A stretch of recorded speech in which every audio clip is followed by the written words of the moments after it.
اعوذ باللہ من الشیطان الرجیم بسم اللہ الرحمن الرحیم سورۃ المعارج مکیہ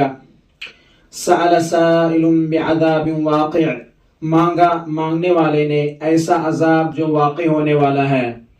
سوال دو چیزوں کے لیے کیا جاتا ہے، نمبر ایک کسی چیز کو طلب کرنے کے لیے، نمبر دو کسی چیز کی درخواست کے لیے۔ یہاں سوال مانگنے کے لیے کیا گیا ہے۔ مشرکین مکہ وقتاً فوقتاً حضور صلی اللہ علیہ وسلم کو پریشان کرتے تھے، حضور صلی اللہ علیہ وسلم کو پریشان کرتے تھے۔ مشرکین مکہ کہتے تھے اگر آپ سچے نبی ہیں، اگر یہ کلام سچا ہے اور اللہ تبارک و تعالیٰ کی طرف سے یہ کلام نازل کیا گیا ہے تو ہم پر عذاب کیوں نہیں آتا؟ یہ حضرت ابن عباس رضی اللہ تعالی عنہ ارشاد فرماتے ہیں، وہ فرماتے ہیں کہ یہ عذاب مانگنے والا نضر بن حارث تھا جو مسلمانوں کے ہاتھوں جنگ بدر میں مارا گیا۔ اللہ تبارک و تعالی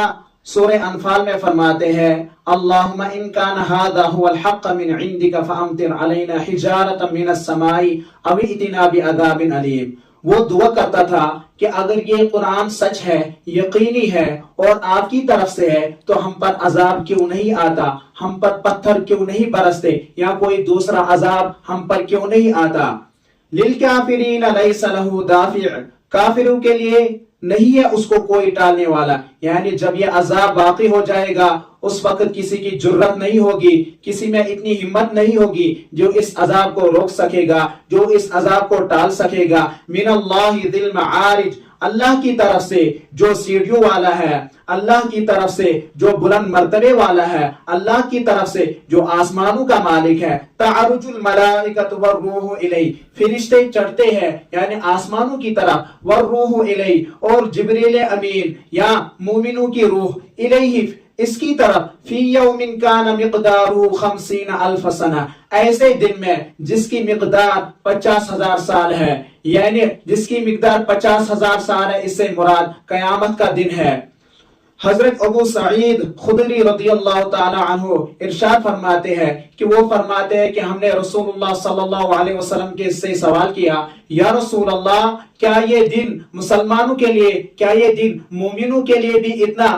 لمبا ہوگا، اتنا بڑا ہوگا؟ حضور صلی اللہ علیہ وسلم نے ارشاد فرمایا قسم ہے خدا کی جس کے قبضے میں میری جان ہے، یہ جو دن ہے قیامت کا دن ہے، مومنوں کے لیے اتنا ہلکا ہوگا جتنی دیر میں ہم نماز ادا کرتے ہیں، جتنی دیر میں ہم نماز ختم کرتے ہیں۔ اور حضرت ابو ہریرہ رضی اللہ تعالی عنہ ارشاد فرماتے ہیں یہ دن مومنوں کے لیے اتنا لمبا ہوگا جتنا لمبا وقت ظہر سے لے کر عصر تک جتنا وقت ہے اتنا وقت یہ مومنوں کے لیے ہوگا، اور کفار کے لیے، کافروں کے لیے یہ دن دراز ہوگا، 50,000 سالوں کے برابر ہوگا۔ فاصبر صبرا جمیلا، پس آپ صبر کریں، اچھا صبر کرنا۔ حضور صلی اللہ علیہ وسلم کو ارشاد فرماتے ہیں کہ آپ صبر کریں، مشرکین مکہ آپ کو پریشان کرتے ہیں، آپ کو تنگ کرتے ہیں، آپ صبر کیجئے، اچھا صبر کیجئے، ایسا صبر کیجئے جس میں آپ شکایت نہ کریں۔ انہم یرونہ بعیدا،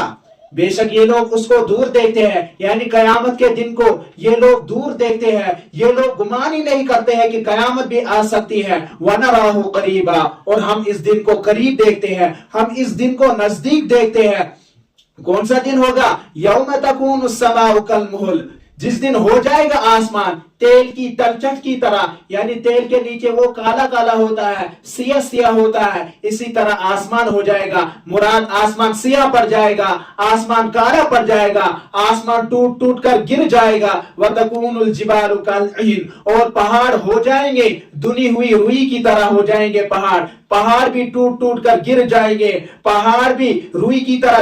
جس طرح روئی آسمان میں چلتی ہے اسی طرح پہاڑ بھی ہو جائیں گے۔ وَلَا يَسْأَلُ حَمِيمٌ حَمِيمًا، نہیں پوچھے گا کوئی دوست، نہیں پوچھے گا حمیم مخلص دوست، جگری دوست کسی دوست کو، یعنی قیامت کا دن ایسا دن ہوگا جب مخلص دوست کے سامنے کھڑا کیا جائے گا، وہ نہیں پوچھے گا، وہ اس کی مدد نہیں کرے گا۔ اس دن سب کی حالت ایسی ہوگی جو ان کو دوسروں سے دو بے پرواہ کر دے گی، نفسی نفسی کا عالم ہوگا۔ اسی لیے شاعر فرماتا ہے نہ اسی دن باپ بیٹے کا، نہ بیٹا باپ کا ہوگا، ستارے ٹوٹ جائیں گے، زمین پہ زلزلہ ہوگا، زمین مشرق سے مغرب تک برابر سا ہو جائے، یہ زمین مشرق سے مغرب تک ہموار کی جائے گی۔ اس دن کوئی کسی کی فکر نہیں کرے گا، یسبصرونہم، وہ ان کو دکھائی جائیں گے۔ ایسا نہیں کہ وہ دوست اس دوست کو نہیں دیکھے گا، ان کو دکھائی جائیں گے لیکن کوئی کسی کی فکر نہیں کرے گا۔ یود المجرم لو یفتدی من عذاب یومئذ ببنیہ، مجرم چاہے گا، مجرم پسند کرے گا اس بات پر کہ میں فدیہ دوں من عذاب یومئذ ببنی، اس دن کے عذاب سے بچنے کے لیے، یعنی مجرم پسند کرے گا میں اس دن کے عذاب سے بچنے کے لیے فدیہ دوں۔ کیا فدیہ دوں؟ ببنی، اپنے بیٹوں کو، ان بیٹوں کو جس کے لیے وہ جان چھڑکنے کے لیے تیار تھا، جس کے لیے وہ جان دینے کے لیے تیار ہو جاتا تھا دنیا میں، اس کے لیے جس کے لیے وہ حرام کمائی کرنے کے لیے تیار ہوتا تھا دنیا میں، کل وہی باپ چاہے گا کہ میں اپنے بیٹوں کو فدیہ میں دے دوں اپنے آپ کو بچانے کے لیے قیامت کے عذاب سے۔ بیٹے کوئی نہیں، وصاحبتہ، اپنی بیوی کو، اپنی ہمسفر کو میں فدیہ میں دے دوں، واخیہ، اور اپنے بھائی کو دے دوں، وفصیلتہ التی تؤوی، اور اپنے خاندان کو، اپنے کنبے کو، اپنے گھرانے کو جس نے اس کو پالا، جس نے اس کو ٹھکانہ دے گا۔ یہ مجرم چاہے گا کل قیامت کے دن میں پورے خاندان کو دے دوں، میں پورے بیٹوں کو دے دوں، میں بیوی کو دے دوں، میں بھائی کو دے دوں، اس جہنم کے حوالے کر دوں تاکہ میں اس عذاب سے بچ سکوں گا، تاکہ میں اس دن کے عذاب سے بچ سکوں گا۔ ومن فی الارض جمیعا ثم ینجی، اور ان لوگوں کو جو زمین میں ہے سب کے سب تمام لوگوں کو میں جہنم کے حوالے کر دوں، میں خود کو بچا لوں، میں خود کو بچا سکوں۔ مجرم چاہے گا میں سب کو دے دوں اور خود کو بچا لوں، ثم ینجی، تاکہ میں اپنے آپ کو بچا لوں، پھر میں اپنے آپ کو نجات دوں۔ کلا انہا لظا، آواز آئے گی خبردار، ہرگز ایسا نہیں ہوگا۔ انہا لظا، بے شک یہ آگ بھڑکنے والی ہوگی، بے شک یہ آگ شعلے مارنے والی ہوگی، بے شک یہ آگ پکارنے والی ہوگی، نزاعۃ للشوا، کھینچنے والی ہوگی، کھینچنے والی ہوگی یہ آگ کلیجوں کو، کھینچنے والی ہوگی یہ آگ دلوں کو۔ تدعو من ادبر وتولا، یہ آگ خود پکارے گی، تدعو پکارے گی من ادبر، اس شخص کو جس نے پیٹ پھیری، جس نے اللہ تبارک و تعالی سے دنیا میں پیٹ پھیری، جس نے اللہ تبارک و تعالی کے حکموں کو پامال کیا، جس نے حضور صلی اللہ علیہ وسلم کے سنت کو پامال کیا، یہ آگ اس کو پکارے گی کل قیامت کے دن۔ وتولا، اور جس نے روگردانی کی اور جس نے منہ موڑا، وجمع فاعوا، اور جس نے مال کو جمع کیا اور سمیٹ کر رکھا، ناجائز طریقوں سے مال کمایا، حلال طریقوں سے مال نہیں کمایا، رشوت کی کمائی سے مال کمایا، حرام کی کمائی سے مال کمایا، پھر اس کو سمیٹ کر رکھا، پھر اس کو سمیٹ کر رکھا، اور اس جو مال کمایا اس میں جو واجب تھا، اس میں جو زکوٰۃ تھی وہ ادا نہیں کی۔ اللہ تبارک و تعالی کہنے سننے سے زیادہ عمل کی توفیق عطا فرمائے۔